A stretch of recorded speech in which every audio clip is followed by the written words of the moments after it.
Second. हाँ जी। यकी मोहकम अमल पे हम मोहब्बत फ़ाते आलम, जहाद ज़िंदगानी में यह मर्दों की शमशीरें, बिस्मिल्लाहिर्रहमानिर्रहीम, इय्याका नाबुदु व इय्याका नस्तईन।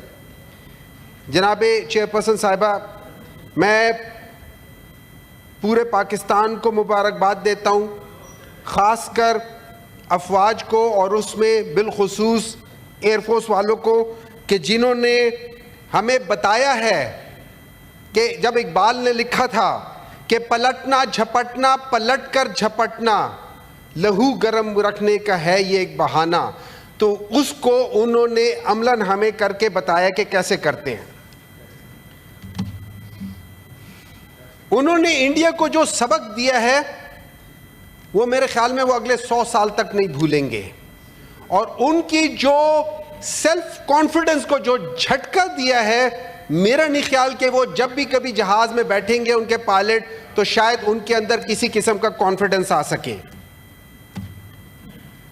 मैं अपने उन कीबोर्ड वॉरियर्स का भी शुक्रिया अदा करता हूं कि जिन्होंने एक नैरेटिव बिल्डिंग में पाकिस्तान की मदद की, और जिनका DGI SPR और हमारे जो मिनिस्टर हैं इंफॉर्मेशन के, उन्होंने उनका शुक्रिया अदा किया, तो हम थैंक यू करते हैं।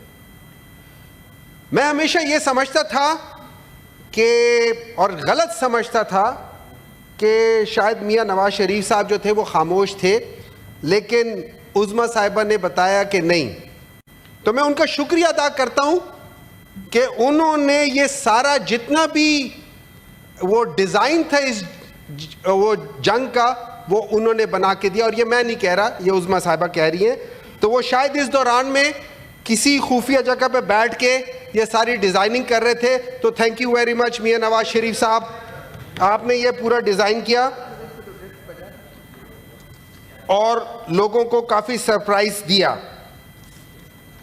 मैं जी, मेरा प्रॉब्लम एक और चीज़ आ रही है कि जंग तो अभी ख़त्म नहीं हुई, लेकिन विंस्टन चर्चिल का इसी जंग अजीम के लिहाज से, इसी जंग के लिहाज से एक मशहूर वाक़या है कि उनसे कहा गया कि क्या बरतानिया ये जंग जीतेगी या हारेगी, तो उनका सवाल था क्या हमारी अदलिया इंसाफ दे रही है, तो जवाब आया कि बिल्कुल दे रही है। तो उन्होंने कहा अगर हमारी अदलिया इंसाफ दे रही है तो हमें कोई हरा नहीं सकता। अब उसके लिहाज से मैं आज के दिन में आ जाता हूं, और मैं अपने यहां पे जो कॉन्स्टिट्यूशनल अमेंडमेंट्स हुई है 26वीं तरामीम, उसके लिहाज से मैं बताता हूं कि इस वक्त हमारी अदलिया क्या कर रही है। वो इंसाफ नहीं दे रही, वो एक पार्टी की सीटों को चोरी करने की कोशिश कर रही है। ये याद रखें कि कॉन्स्टिट्यूशनली रिव्यू पिटीशन की एक लिमिटेड स्फेयर होता है, उसमें वही बेंच बैठता है जिसने सुना होता है। हम लोगों ने कॉन्स्टिट्यूशनल अमेंडमेंट के बाद उस रिव्यू पिटीशन को हमने चेंज कर दिया है, हमने बेंच चेंज कर दिया है, सिर्फ इस वजह से कि हम लोग सब चीजें तो चोरी करते थे, जरा सीटें भी चोरी कर ले। अगर इस लिहाज से हम लोगों ने ये करना है तो ये याद रखें, ये खतरनाक है इस जंग के लिए। क्योंकि मेरा दिल एक और चीज पे दुखता है कि जब एक सीजन ब्यूरोक्रेट शमशाद अहमद साहब कहते हैं कि इस गवर्नमेंट में कोई ऐसा शख्स नहीं है जो बगैर पर्ची के ट्रंप के साथ बैठ के बात कर सके।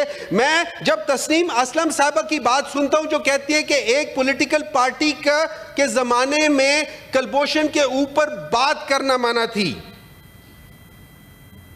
मैं फ्रांस को कहूंगा कि आप अपने 4-5 राफेल पाकिस्तान को वैसे गिफ्ट करें ताकि उनको पता चले, दुनिया को पता चले कि ये राफेल का मसला नहीं था, ये उसके अंदर वो थे। अभी 30 सेकंड बाकी है जी जी। लेकिन मैं आखिर में बताता हूं हिस्ट्री। अभी हाजी साहब ने बात की है, उन्होंने बादशाह खान साहब की बात की थी। बादशाह खान साहब वॉज नोन एज सरहदी गांधी।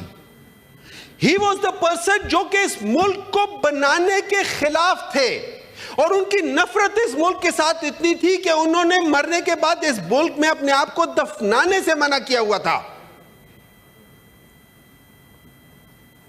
तो अगर हम इस लिहाज से करेंगे तो फिर तो बात नहीं बनेगी। शुक्रिया जी। और आखिर में शुक्रिया, you made your point, please बस खत्म कर। ओके। आखिर में मैं सिर्फ एक रिक्वेस्ट करूंगा अपनी गवर्नमेंट से भी और सबसे कि अगर हमने आगे बढ़ना है तो हमने एक साथ आगे बढ़ना है। ये टाइम है कि हम लोग एक कौम बन सके, तो let's try to do that. Thank you very much. Thank you ji. अब आखिरी बिफोर नमाज बट